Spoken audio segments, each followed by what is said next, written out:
Top Bed Talk. And to introduce the next speaker, it's Dr. Graciela Martinez-Palli from Barcelona. And she's a consultant anesthesiologist at the hospital clinic in Barcelona. But she's a lot more than that. She introduced prehabilitation in Barcelona from 2013. She has worked on programs for patients with major abdominal surgeries, and she expanded the program to many other surgeries at this moment. So, por favor, Graciela, please come to the stage.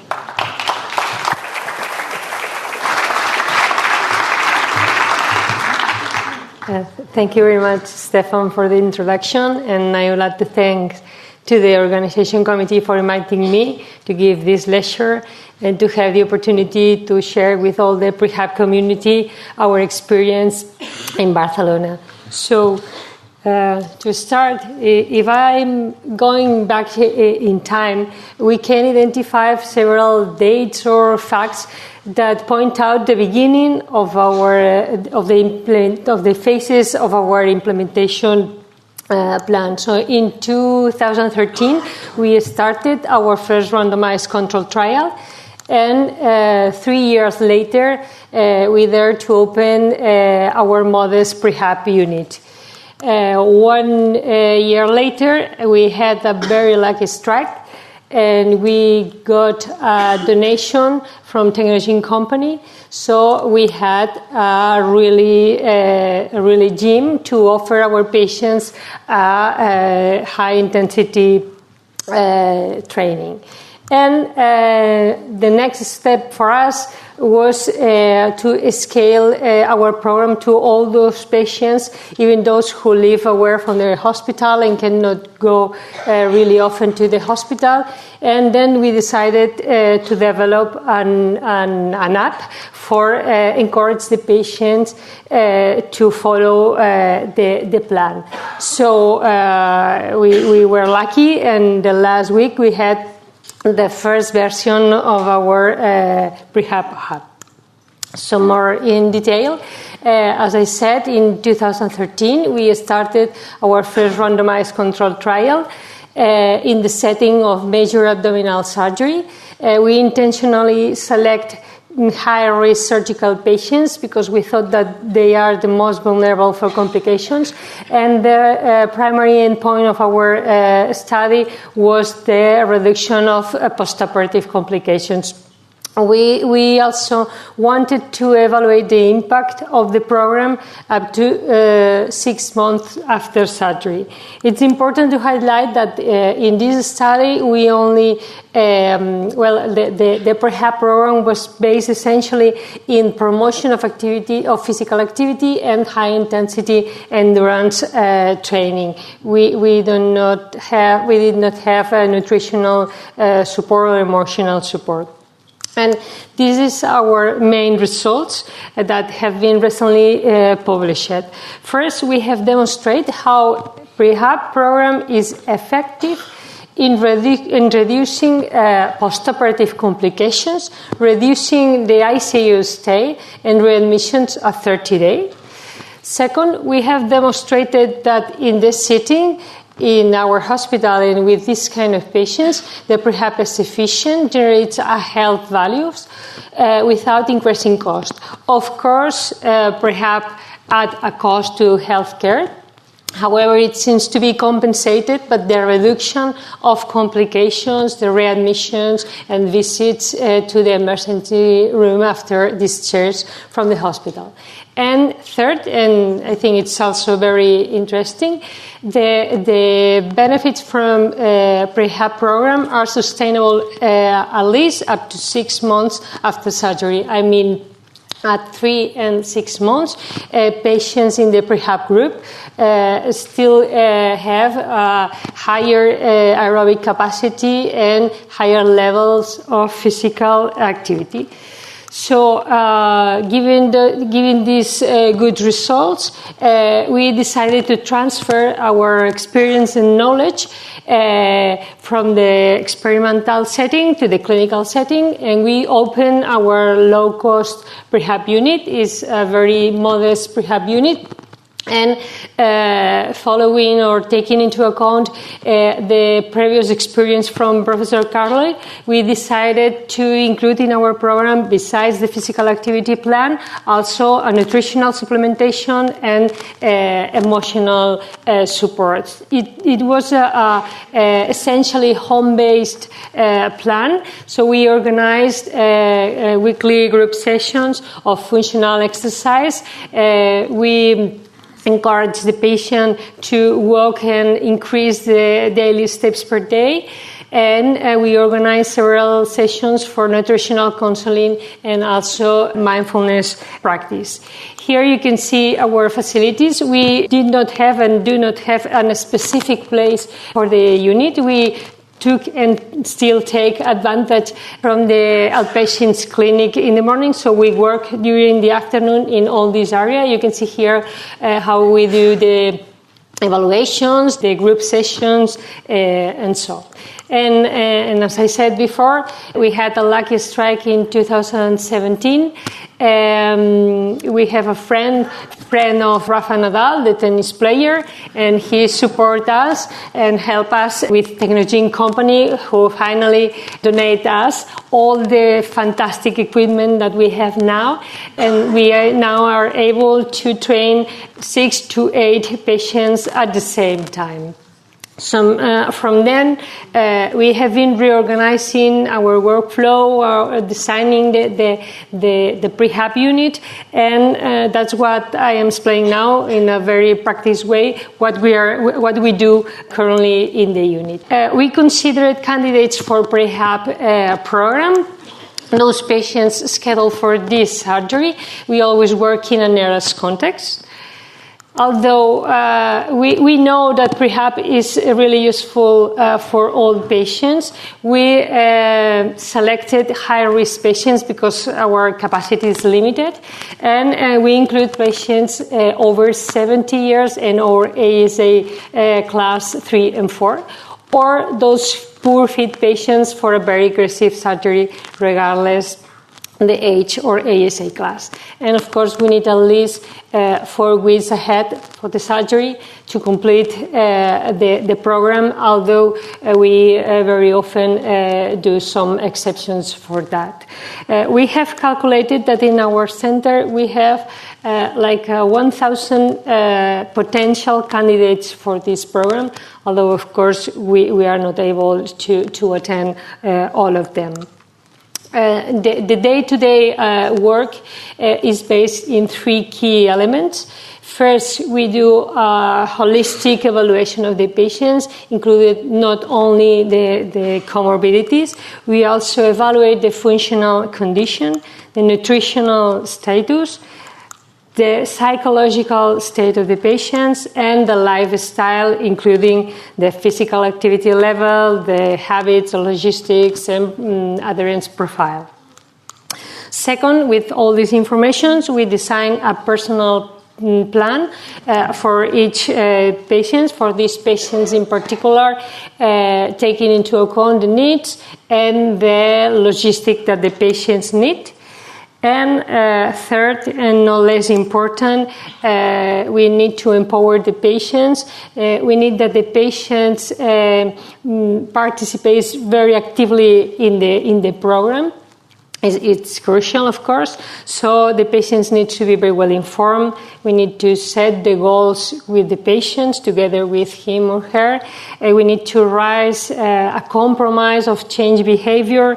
We need to do some recommendations to encourage, motivate the patients, because, of course, if the patients doesn't work with us, we can do anything. Although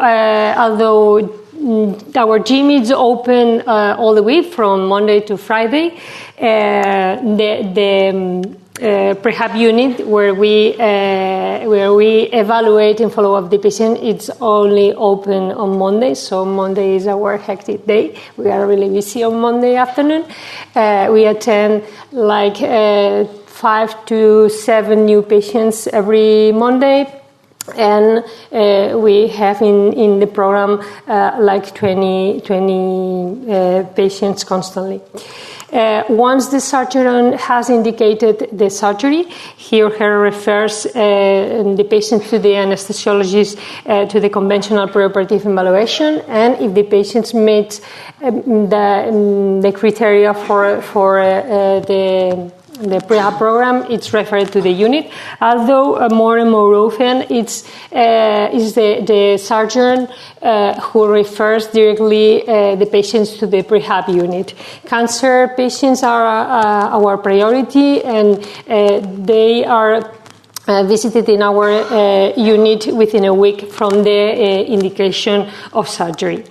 The anesthesiologist introduce all the team in the program, and with the help of nurse anesthetist, do all the evaluation with those functional tests. Inform the patients, motivate the patients to follow the program, and with the feedback of the whole team, finally design the general plan. All our patients are individually interviewed by the kinesiologist, by the physiotherapist, and based on the functional status, the physical activity level, logistic and adherence profile, design a home-based physical activity plan. All our patients are given a pedometer unless they have an app to track the activity.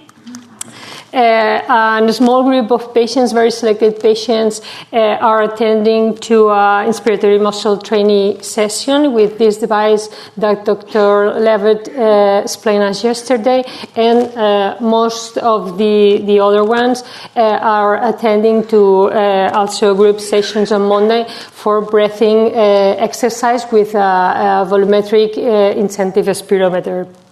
And those high-risk patients, multimorbid and low-fit patients, are encouraged to attend to our high-intensity endurance training program, and they attend to 2 to 3 group sessions per week. The nutritional intervention is organized depending on the must nutritional profile, and if the patients have or has or not digestive symptoms in 3 levels of intervention. Low risk patients attends to a group session on Mondays, is a counseling session to ensure an adequate protein intake by diet. Medium risk patients have an individual visit with the nutritionist just to ensure also the protein intake, and sometimes the nutritionist gives protein supplementation. And high risk patients who need a specific and tailored supplementation have also an individual visit with the nutritionist and a more close follow-up. And all our patients, we offer to all our patients mindfulness sessions, and we strongly recommend for those patients with hospital anxiety and depression questionnaire over 8. The patient and his or her partner or main caregiver are invited to the sessions. And we have a short session every Monday for beginners, and then 1 hour sessions for all the group also every Monday. And we give to the patient some material, and we teach how to use some videos or so for practicing mindfulness at home. Once the plan has been decided, the anesthesiologist report all the plan in the hospital information system. This is a very important part because we think that all the doctors that will attend the patient during the surgical process need to know that the patient is in this kind of program. This report is also available for the primary care physician, so it's that important. And all the patients are given this little book where they write down the physical activity they do. They have some, I'm sorry about this, it's in Spain, but you can imagine or guess. We have some recommendation, information, and they also can write down the mindfulness practice. And for the professional, we use a RedCap platform that is really, really useful, not only as a data repository for a posterior analysis, but also for track the visits and the progress of the patient. So we have here the questionnaires and so, and we work all together with this platform that is online platform, so we can use simultaneously when we visit the patients. And this is a kind of summary of what we do. As you can see, the first day the whole team evaluate the patients, and we follow the patients every week. We reassess the patients. We repeat all the tests that we do at the beginning of the program, and we do that on the 4th week or when we know that the surgery is closed. From the beginning in April 2016, we have attended almost 400 patients, from all of those surgical specialty. And as you can see here, we can see that we are able to increase the 6 minutes walking test. But now our aim is we are gathering a control group that is built from the contemporaneous patients who were operated in our center, but who were not included in the program because of logistic reasons.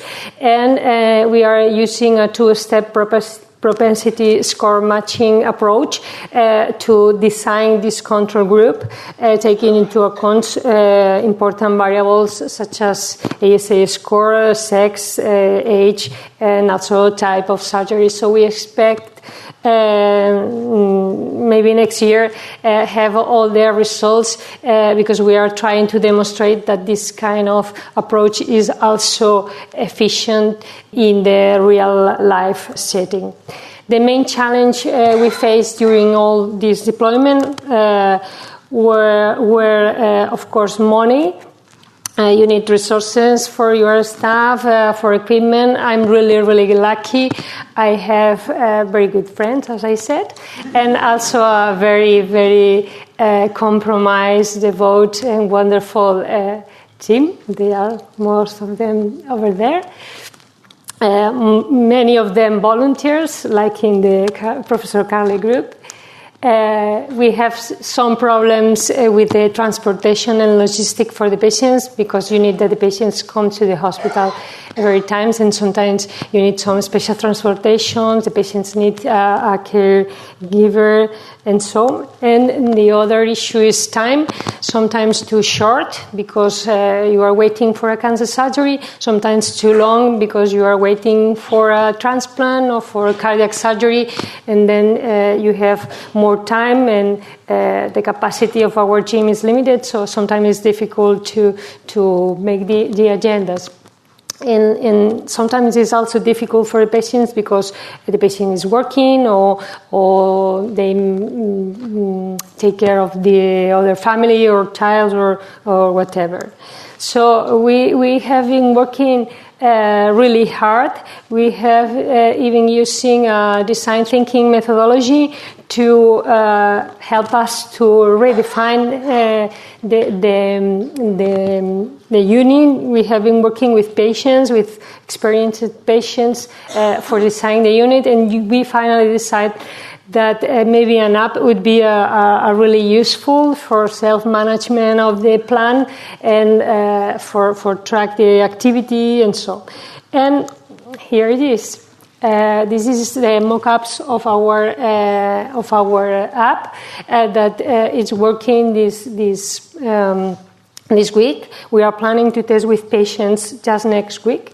This is a very simple a very simple version because it's thought for elderly patients and so. We have some cards about physical activity, nutrition, and mindfulness information. And the app is connected with wearable with a RISE band that it's a pedometer. It's important not only to track the progress of the patients. It's also important for the patients to encourage to accomplish the objectives. And we also can send some information for specific patients and send some simple questionnaires just to check that the patient is following our recommendations. So briefly, we have demonstrated the efficacy, the effectiveness in the lab in an experimental setting, and now we are here. We are trying to implement, to scale up the program to all our territory and to demonstrate the sustainability of the program. We are working granted by a project, EIT Health project, and maybe in several months we can have many results. So to finish, and as a take-home message, I would like to say that prehab program should be available for all patients candidates for major surgery, that they have been shown efficacy, efficiency, and sustainability. And for the beginners, it's like an advice.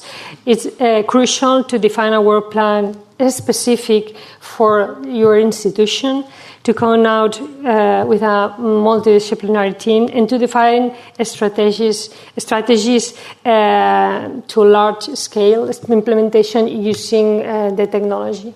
So that's all. Thank you very, very much for listening to me. Lee Majerison here. Thanks for listening to Top Med Talk.